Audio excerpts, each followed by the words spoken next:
Hello YouTube, this is Frugal and this is the Frooglesim news for today, Sunday, May the 29th, 2016. First up, the big news, PMDG's DC-6 is about to release for X-Plane. PMDG are all set to release their first ever X-Plane aircraft on Tuesday, that being the PMDG DC-6 Cloudmaster. Now obviously this models the iconic 4-engine DC-6, which is a piston-powered airliner and transport built by Douglas Aircraft Company from 1946 to 1958 and still in use today. Everts in Alaska, for example, used the DC-6 as a cargo hauler in some of the most challenging weather conditions on the planet. The aircraft was also the first aircraft to be officially designated Air Force One. As always with PMDG aircraft, this is a study aircraft. To get the most out of it, you will need to study and pore over the 400 pages of documentation to really learn the quirks of this beast, and there are some mighty quirks, particularly to do with fuel management in long-haul flights. From my experience in the beta, PMDG's DC-6 is at once the single most complex and challenging aircraft I have ever seen from PMDG, but the addition of an automatic flight engineer makes it also the most accessible for those wanting to just dive in and fly. The AFE intelligently manages systems throughout all phases of flight, just like a real flight engineer on a real DC-6 would. No published price as yet, and I have zero insight into what the price might be. Stay tuned to PMDG's website for more release information. It's linked in the show notes below. Sticking with X-Plane, Arabask's Fokker DR1. The Arabask Fokker DR1 released last week, I actually missed it, to mark the centenary of World War I. Now the DR1 is best known as the Red Baron's aircraft. It's a World War I era triplane fighter. Arabask's version has high quality 4K textures, a fully animated 3D cockpit, fully working and modelled period instruments, which is very cool, fully working Spandau machine guns, a custom sound set, a pop-up menu for customizing and working with the aircraft, and a full manual including historical information. The price is a measly $19.95 from the xplane.org store, linked in the show notes below. Next up, Baku X from Giavetsky Design. Please God, say that this time I pronounced that right. This is the first commercial scenery for Azerbaijan. It is targeted at FSX and prepared and covers Uniform Bravo Bravo Bravo or Haydar Aliyev Airport. It also includes light models of all the other Azeri airports as well as photoreal ground scenery for the entire country of Azerbaijan as well as key landmarks of Baku City.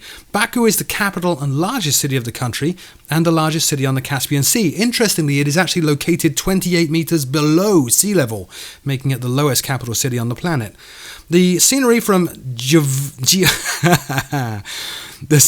Giavetsky models one of the most technologically advanced terminals in the world and also features 3D people, static aircraft, custom animations and rain effects, has sewed animated jetways and interior terminal modeling. 8 meters per pixel coverage of the entire country as well as, now get this is kind of amazing, as well as the coverage of the entire country of Azerbaijan. Giavetsky's Baku X also gives you 8,000 square kilometers of Iran, 7,000 square kilometers of Armenia, 6,000 square kilometers of Georgia, and 11,000 square kilometers of Russia. Seriously guys, why stop there? Keep going, get the rest of Europe all in that one package. It includes custom charts for Uniform Bravo Bravo Bravo, and I gotta say, these guys are absolutely knocking it out of their park with their products. Massive area coverage, demo versions are available, all major sim platforms covered, well worth checking out. This particular scenery is initially launching for FSX and prepared, with no doubt an X-Plane version coming later, and the price, €28.44. More information at Giavetsky Designs, and again, I hope I pronounce it right this time, I'm not trying again, at their website, linked in the show notes below.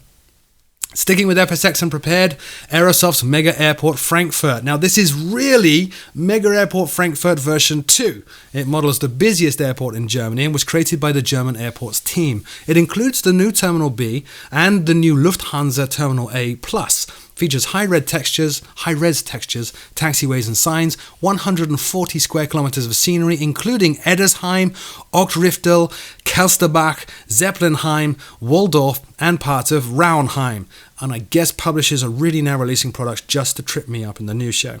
Owners of version Mega Airport Frankfurt X can upgrade to Mega Airport Frankfurt for €19.28. New purchasers can expect to pay €29.99. As I said at the beginning, this supports all versions of FSX and prepared version 3. More information at the Aerosoft shop, link in the show notes below. Sticking with FSX now, Jane Whittaker's Treasure Hunt has released on Steam for FSX SE. It is a series of 20 missions in the spirit of Raiders of the Lost Ark style treasure hunt across the globe. It includes a custom Grumman Goose, and in the missions you solve clues, battle through weather and system failures, and try to stay ahead of a rival archaeologist to discover the hidden treasure. Features custom recorded professional voiceovers and sound, including period jazz and big band music tracks. Now, all monies that Jane makes from this, as always with her mission packs, go directly to children's charities. It is worth buying for that reason alone, if you ask me. The price is $14.99. It is for FSX SE only and only available on Steam. More information at the Steam Power link in the show notes below. Now we get into the previews. There are 3 important previews I want to cover this week. First up, Orbex's Dubrovnik. Orbex this week previewed the upcoming Dubrovnik scenery developed by Rasha Tukakov and Misha Kajic, who will be giving a talk, incidentally, on what it takes to produce incredible scenery add-ons at FlightSimCon in just 2 weeks' time. Hope you have your tickets. It is the first major mainland Eastern European Orbex airport and handles up to 757-size aircraft, as well as, of course, GA. In the real world, the airport also handles 39 airlines, so it's pretty busy. It has a highly detailed model of a Lima Delta Delta uniform, as well as highly detailed surrounding area. It's going to feature 100 square kilometers at a resolution of 60 centimeters per pixel and will include the new terminal currently being built. Also features a full Dubrovnik cityscape, custom vegetation, and requires Orbex FTX Global. It's going to release for FSX and Prepared. No news yet of a price or a release date, but Orbex typically only preview stuff when they are just a couple of weeks away from release, so expect it to release very, very soon, or perhaps even at FlightSimCon. You got your tickets, right? Now, the next preview is from Carenado. Carenado this week released a semi-cryptic video revealing what they call their secret product. And that secret product is the King Air 350i. Now, in the real world, the King Air 350i features more payload capability, greater range, a quieter interior, and upgraded Proline Fusion avionics. And it's really a bit of a drool-worthy beast.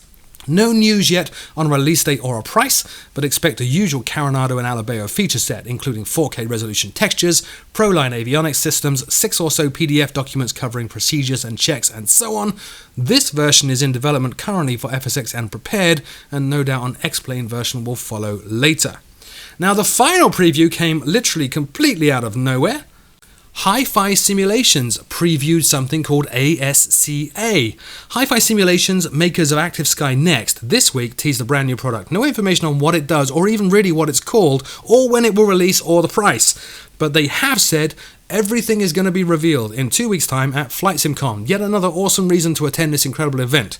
From the brief video that you're watching right now, it's obviously got something to do with weather, and in particular clouds. The in-sim footage looks absolutely incredible. One shot in the video does show the name of the product to be ASCA. I have no idea what that means, but I would speculate Active Sky Cloud Architect. Could be completely wrong.